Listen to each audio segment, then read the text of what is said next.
송은재 TV 시작합니다. 연휴 기간 동안 많은 뉴스들이 쏟아졌습니다. 그 중에서도 굉장히 중요한 점이 있었는데 이 부분 확인한다고 좀 늦어진 것이 있습니다. 하나는 이 지금 사전 투표, 우리 지금 투표를 하는데 사전에 투표를 하는 이 부분이 해킹에 있어서 안전하지 않다라고 하는 결과가 나왔습니다. 이 사전 투표가 계속 문제가 됐는데 이 사전 투표가 해킹에서 전혀 안전하지 않다. 이게 지금 여러 가지 불안 요인이 있다라고 한다면 근본적으로 지금 개선을 해야 되지 않느냐라고 하는 것입니다.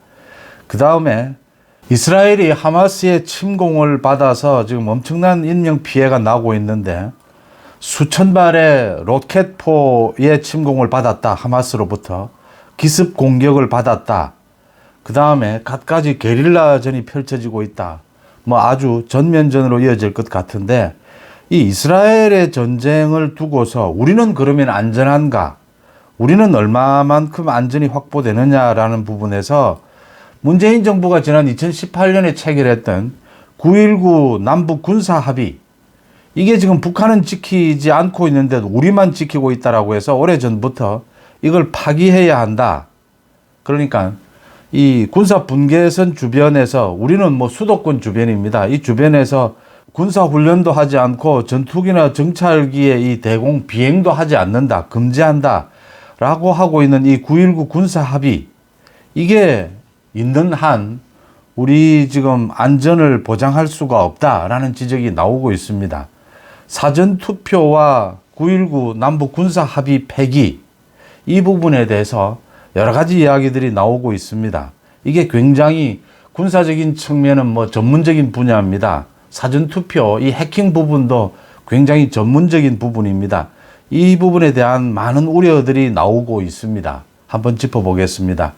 먼저 이재명에 대해서 검찰이 오늘 위증교사 혐의로, 그러니까 이재명이 구속영장이 기각이 된 세 가지 혐의 중에서 가장 모두 소명이 됐다 라고 밝혔던 당시의 재판부가 이 위증교사 부분은 먼저 떼내서 오늘 기소를 한다라고 하는 방침입니다. 그 다음 백현동 관련해서도 유창훈 부장판사가 이 구속영장을 기각은 했지만 이게 상당히 의심할 근거가 있다라고 했습니다.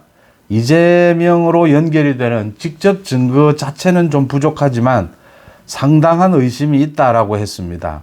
이 부분도 보강수사를 거친 다음에 곧 기소를 하게 되지 않을까라고 예측이 됩니다. 그 다음 검찰에서 나오고 있는 이야기입니다. 대북 송금 관련해서는 다퉈볼 여지가 있다라고 했으니까 이건 수원지검으로 중앙지검에 지금 다 모아져 있는데 수원지검으로 다시 이첩을 해서 재수사를 해야 된다. 보강수사를 해야 된다. 이렇게 보입니다. 이게 지금 오늘 위증교사 부분을 오늘 기소를 하게 되면 남은 부분들, 이제 이재명에 대해서 구속영장을 재청구해야 하는데 거기에는 얼마만큼 포함을 시킬 것이냐라는 부분까지 연계가 되어 있기 때문에 굉장히 중요한 부분이다 이렇게 보입니다. 이재명에 대해서 구속영장을 기각을 하고 난 다음에 이재명이 저렇게 자신이 무죄인 것처럼 기고만장해서 저렇게 다니고 있는데, 저런 행태를 보이고 있는데 국민의힘에서도 이제 이재명을 구속시키는 것은 어렵지 않느냐, 이제는 총선에서 이재명을 심판해야 하지 않느냐, 이런 이야기들이 많이 나오고 있습니다. 이게 잘못하면 이재명의 전략에 말려들 수 있는 부분입니다.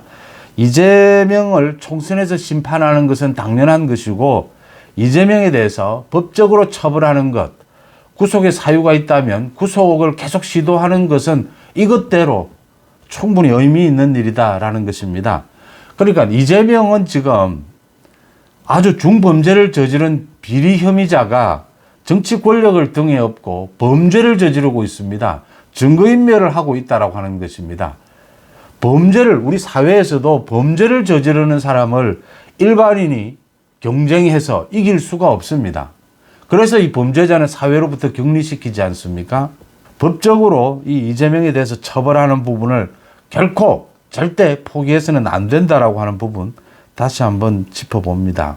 그 다음 국가정보원에서 이게 지금 선관위에서 계속 반대를 하다가 문제가 커지자, 이 채용 부분의 문제가 불거지자 선관위에서 어쩔 수 없이 국가정보원에 맡겼던 부분입니다. 이 보안 점검입니다. 국정원에서 보안 점검을 해서 그 결과가 나왔습니다. 오늘 기자회견을 갖고 자세하게 밝히겠다라고 했습니다. 이 선관위의 이 관리망, 선거 관리망이 북한의 해킹에 뚫렸다. 지난 2년 동안 북한에서 7차례 해킹을 했다. 선관위의 업무망, 인터넷망 이런 것에 해킹을 했다라고 하는 것인데, 이 국정원의 조사 결과, 그러니까 선거 업무, 지금 사전투표 이 선거 업무에 대해서 해킹이 일어나지는 않았다. 다른 업무망이나 인터넷망에 대해서는 해킹이 일어났다. 지금 이렇게 드러났습니다. 그런데 사전투표도 굉장히 위험하다라고 짚었습니다. 국정원에서. 지금 사전투표에 이 선관위의 이 방화벽의 강도가 60에서 70% 수준이다. 100점이 만점이라면, 100%가 만점이라면 60점에서 70점 수준이다. 지금 이 이야기입니다. 그래서 지난 7번, 2년 동안 7번 이 선관위가 해킹을 당했는데 북한으로부터 이 투표지라든지 선거인 명부 이런 부분에 대해서 해킹을 당한 것은 아니다. 그런데 사전투표는 지금 본투표보다 굉장히 허술하게 되어 있습니다. 허술할 수밖에는 없습니다. 그래서 앞으로 이렇게 사전투표망 여기에도 해킹을 당할 우려가 굉장히 높다라는 게 국정원의 판단입니다. 선관위에서는 지난 2년 동안 7번의 해킹이 있었지만 지금 투개표 행위는 공무원이나 참관인들이 직접 확인하는 방식이어서 이 부분에 조작이 있지는 않다라고 해서 큰 문제가 없다. 이런 이야기인데 이 선거 부분은 철두철미해야 하지 않습니까? 그래서 이게 국정원에서 검사 조사를 한 결과 이게 해킹을 당할 우려가 있다. 북한에 의해서 해킹을 당할 우려가 있다라면 다른 부분도 그만큼 허술하다라는 걸 의미를 합니다.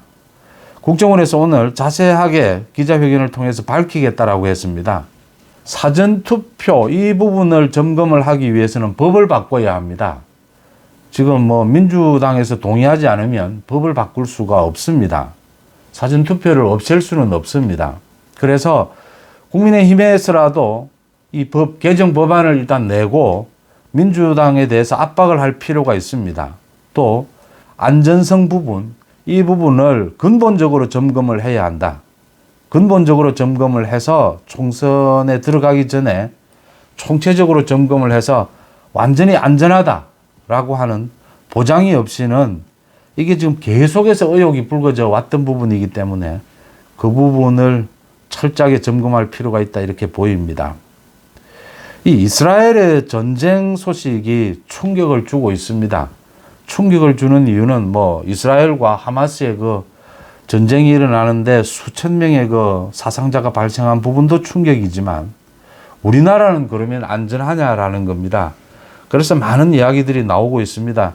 이번에 이 이스라엘의 철통 방어가 어떻게 해서 뚫어졌느냐, 어떻게 무너졌느냐, 하마스가 수천 발의 로켓 미사일 공격을 했다. 그 다음 지상으로 기습적인 공격을 했다.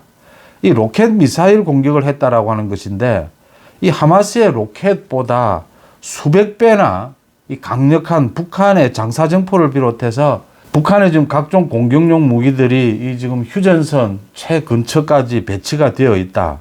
만약 북한이 이렇게 장사정포 공격을 하고 만약에 가정해서 말씀을 드리는 것입니다. 이 게릴라전을 펼치게 된다면 우리는 방어해낼 수 있느냐? 거기에 특히 전술핵까지 이야기가 나오고 있습니다. 이럴 경우에 우리의 방어망이 허술하다라고 하는 것입니다. 그 이유가 문재인 정권 때 체결한 이 남북 군사 합의입니다. 2018년의 일입니다.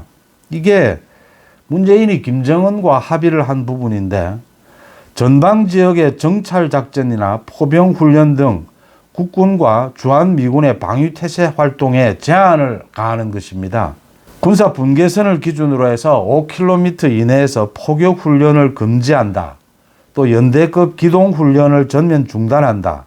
전투기나 정찰기 비행을 상당히 폭넓게 금지한다. 이런 내용들이 포함이 되어 있습니다. 그래서 북한의 장사정포에 대해서 우리가 사전에 모든 것을 감시하고 이 방어할 수 있는 그 준비를 할 수가 없다라고 하는 것입니다. 이 문재인 정권 때 체결한 9.19 남북 군사 합의 이 부분은 그동안도 계속 북한은 지키지 않는데 왜 우리만 지키느냐? 또 한 가지는 이게 지금 북한이 절대로 전쟁을 먼저 일으키지 않는다라고 하는 이 전제 조건에서 체결을 한 것이다. 이걸 어떻게 믿을 수가 있느냐? 또 한 가지는요. 이 군사, 국방 정책이라고 하는 것이 언제나 상대편의 선의를 기대하지 않고 어떤 사정 변화에 따라서 상대편의 악의가 발생할 수 있다는 것을 예정하고 이 국방 정책은 세워야 하는 것입니다. 대비책은 세워야 하는 것입니다. 그런데 문재인 정부 때 체결한 9.19 남북 군사 합의는 전혀 그런 자세와는 정반대의 것이다. 그래서 이걸 폐기해야 되지 않느냐라는 이야기가 계속 나오고 있습니다.